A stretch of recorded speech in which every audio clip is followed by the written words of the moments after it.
फिर से मैं आज आप लोगों के लिए एक सवाल लेके आया हूँ, ठीक है, जो है कि विज्ञान का वैद्युत चैप्टर से है। इसमें एक परिपथ बना के दिया गया है और पूछ रहा है इसमें से कि ए और बी के बीच कितना तुल्य प्रतिरोध फाइंड आउट कर सकते, मतलब कितना प्राप्त कर सकते हैं। तो इसको हम सॉल्यूशन करने के बाद ही प्राप्त कर पाएंगे। तो इसको देख रहे हैं तो फिगर में हमको दिख रहा है कि श्रेणी क्रम में यही सब है, और फिर इसको हल करने के बाद एक बिंदु हमको प्राप्त होगा, यानी प्रतिरोध प्राप्त होगा, जो कि इस प्रतिरोध के क्या हो जाएगा, समांतर क्रम में होगा। तो सबसे पहले हम श्रेणी क्रम के लिए एक फार्मूला लिख के प्रतिरोध फाइंड आउट कर रहे हैं, ठीक है। यानी जिसे दिख रहा है कि R1 बोल दे तो R plus R2 plus R3, ठीक है। इसको मान लेते हैं R1, इसको मान लेंगे R2 और इसको मान लेते हैं R3। ये तीनों प्रतिरोध को यहाँ पर हम रख के श्रेणी क्रम का प्रतिरोध फाइंड आउट करें। तो यहाँ पर लिखा है 2 और यहाँ लिखा है 3 और यहाँ पर लिखा है 4। तो इन दोनों को ऐड कर रहे हैं हम, ठीक है। तो इन दोनों को जब ऐड करेंगे तो कितना मिलेगा, 4 और 3 7 और 2 9, ठीक है। यानी R की वैल्यू जो हमको प्राप्त हुआ है 9 प्राप्त हुआ है।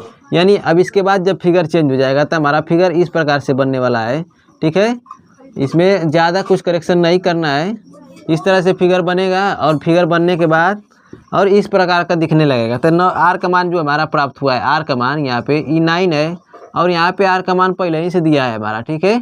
तो क्या है, ये भी 9 है। तो इसको मान लेते हैं R4 मान ले रहे हैं, ठीक है। इसको मान लेंगे R4।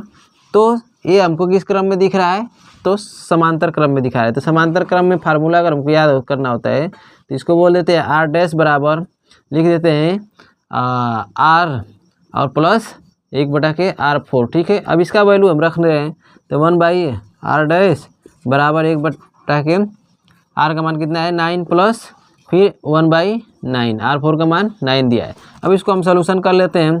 तो सॉल्यूशन करने के बाद हमको क्या प्राप्त होता है, एलसीएम लेंगे 9 आएगा और दोनों को ऐड कर देंगे तो बराबर कितना है 2/9। तो इस प्रकार से हमें R का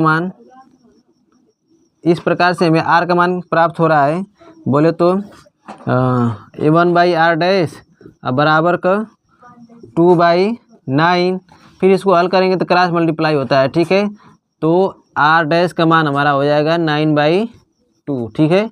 यहाँ हमारा R डैश का मान प्राप्त, यानी टोटल जो तुल्य प्रतिरोध है 9/2 ओम प्राप्त हो रहा है। नहीं तो इसको अगर डिवाइड करते हैं तो डिवाइड करेंगे तो दूसरी भाषा में इसको हम लिख सकते हैं 4.5 ओम लिख सकते हैं, ठीक है। इसको ये रहा आपका आंसर, ठीक है। इसमें कोई मिस्टेक की ना बात होगी, ठीक है। ये आपका रहा आंसर।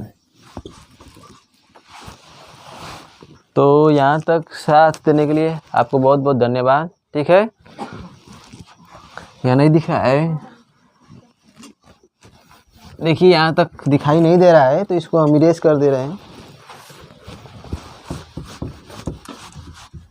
ठीक है ना।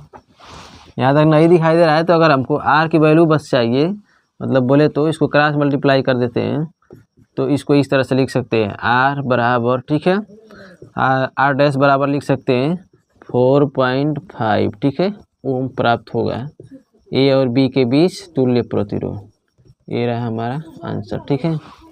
तो थैंक यू, यहाँ तक वीडियो में साथ देने के लिए धन्यवाद।